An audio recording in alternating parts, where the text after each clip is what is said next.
Hey preppers, finally the security system for us. Hey, for decades they thought we're crazy, we're nuts, we're far right, we're far out there. Preppers are, the fringe of the world. And now with rolling blackouts we've had in California and Texas, a lot of people, Katrina's still fresh on their mind. People come into our shop all the time that move here to Tennessee from New Orleans. All these things that have happened over the last few years make all of us stop, take a little, pause to caution and think about, hey, well, what if? Like, what if, right? So even if you're not a hardcore prepper like a lot of our customers are, this is something you need to think about, you need to consider, especially if you're stashing your stuff in another state, another town, in the hills, away from your home. I'm going to tell you about 2 prepper stories specifically geared towards nutbags like you and me if you're a prepper. And I say nutbags affectionately in the nicest way I can, because the truth of the matter is we're really not the nutbags, right? People have seen stuff happens. We saw the tornadoes up in the Northeast. The hurricane up in the Northeast. We've seen tsunamis. We saw what happened to Puerto Rico. I think Puerto Rico is about to get pounded again by another hurricane. There's all these things in the world that are happening which we stop and we go, oh my goodness, well, this stuff really can happen. My concern is of a different nature. My concern is not so much the intermittent, temporary, small natural disasters.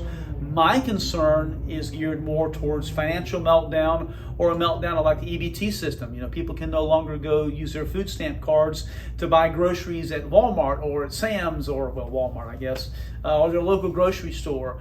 And we have to think about, okay, what do I do in this scenario where society as we know it stops today?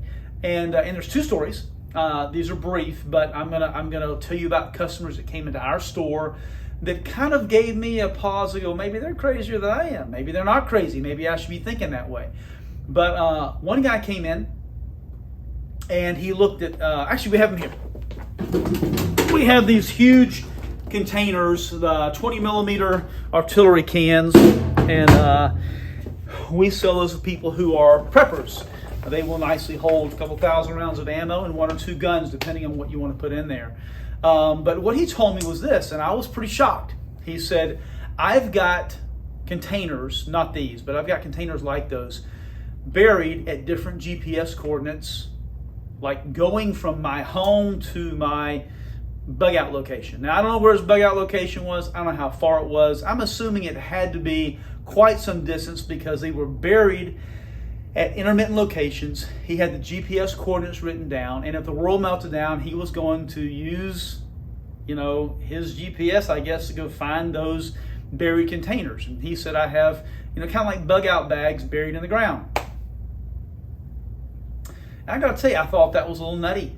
Honestly, I thought, this guy's probably a little further out there than I've ever thought. However, if society goes like we're thinking it may go, maybe he's taking just more precaution than I've ever thought about. Now, I hope it doesn't ever happen. I hope that we never have to go dig up stuff we have buried out there. But that was his plan. And the truth of the matter is, if somebody tampers with his stuff or finds his stuff or digs it up, he's never gonna know about it. Like if somebody finds it with a metal detector, he's never gonna know about it until now. Here's scenario 2. And by the way, your prepping location, like your bug out location, if you're planning on bugging out. I'm not planning on initially bugging out. Depending on what happens in the world, I plan on staying in. But that depends on the scenario, right? So some other friends of mine, couple, they have a place in East Tennessee, and I will tell you it's in the mountains. I think they got 10 acres. Pretty sure they got 10 acres. They bought a trailer, like a camping trailer. I don't know how big it is, but they pulled their camping trailer over to their location and they parked it, and that is their bug out location. And then they told me like they had a really difficult time with their big diesel truck pulling this trailer to the spot it's at, and they left it there. Now, for the most part, if something happens, if somebody breaks into their trailer, if somebody finds it or somebody wants to go in and check it out, their stash that's in there, guess what? They're not going to know if somebody got into it. They're not going to know if somebody opened it. A lot of people have vacation homes, so this goes a little bit outside of the the prepper realm. But if you have a vacation home like in Martha's Vineyard, which I would go to Martha's Vineyard right now and get in the middle of all the things that are happening. This is September 19th of 2022. But let's say you have your vacation home in Martha's Vineyard. You're going to have a security system there if you have that type of money. But if there's another location, you have another home, another house, another building, you have a shipping container that has things in it, stuff in it. How do you secure that? How do you secure that when you're not there?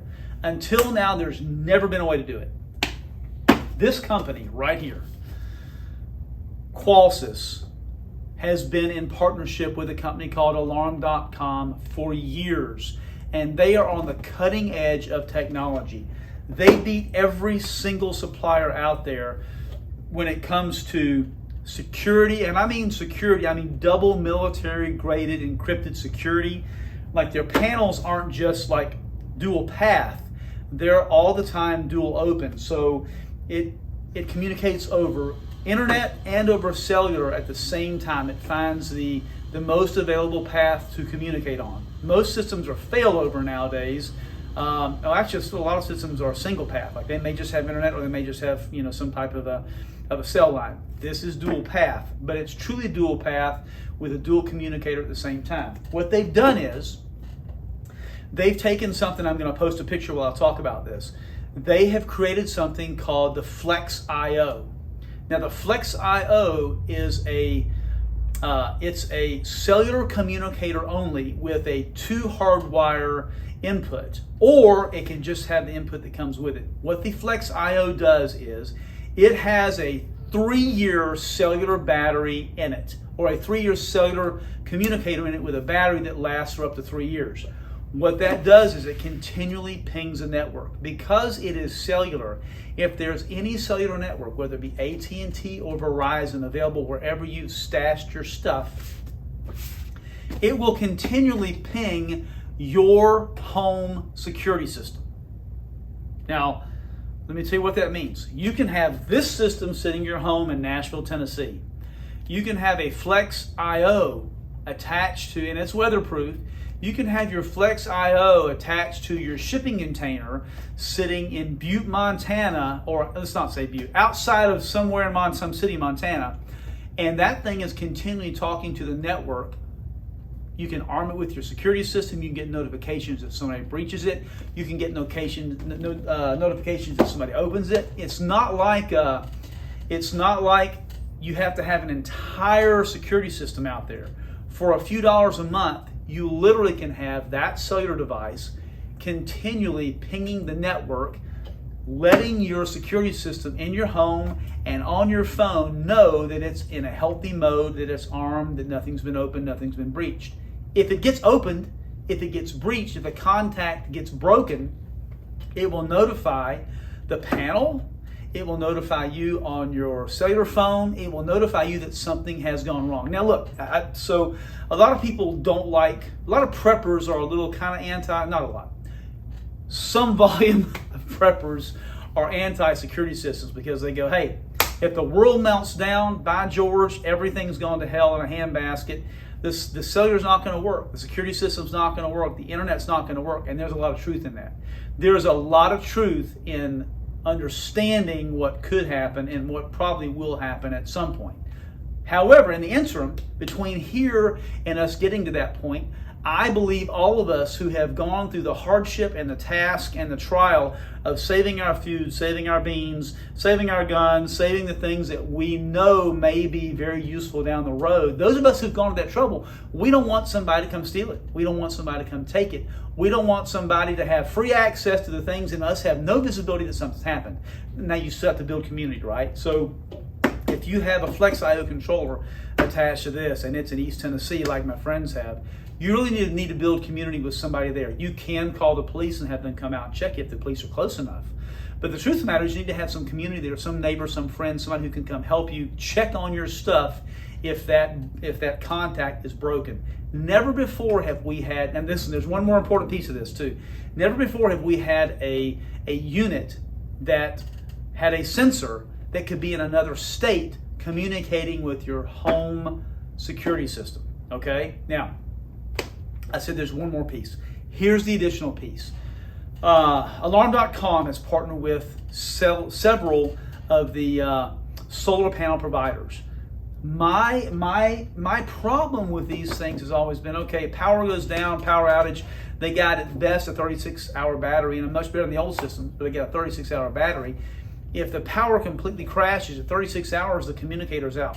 Usually cell towers will stay up. It's rare that all of them get wiped out like in Hurricane David in 2018, October 2018, when they took down all the Verizon towers in Florida. AT&T was the only thing up. Rarely does that happen. However,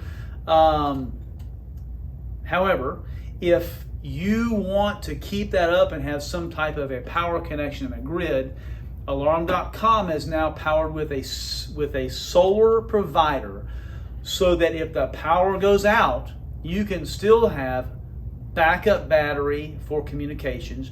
You can have solar for communications.